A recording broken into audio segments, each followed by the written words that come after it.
Assalamu alaikum. Hi there, dear listeners.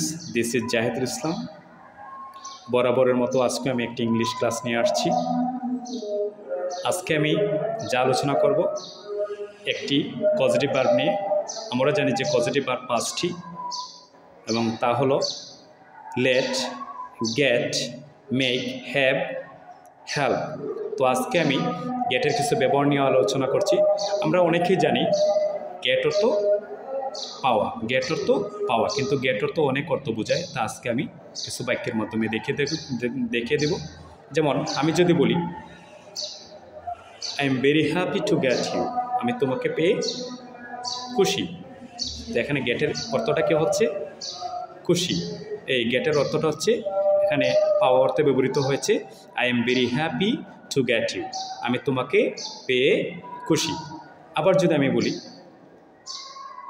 Let's get a taxi, চলো একটা taxi নেই, এখানে গেটের ব্যবহারটা নেওয়া অর্থে ব্যবহৃত হচ্ছে। কী অর্থে? নেওয়া অর্থে। আবার যদি আমি বলি get well soon, get well soon, শীঘ্রই সুস্থ হবেন, এখানে কিন্তু হওয়া অর্থে ব্যবহৃত হয়েছে। আবার আমি যদি আবার বলি I am getting a phone, আমি একটি ফোন খুঁজতেছি, এখানে গেটের ব্যবহার এবং গেটের অর্থটা খোঁজা অর্থে ব্যবহৃত হয়েছে।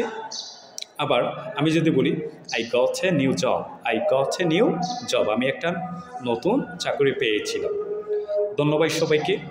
ইনশাআল্লাহ ভিডিওটি শেয়ার করবেন এবং প্রত্যেক দিন ইংলিশের একটি করে ক্লাস পাবেন ফ্রি। আসসালামু আলাইকুম।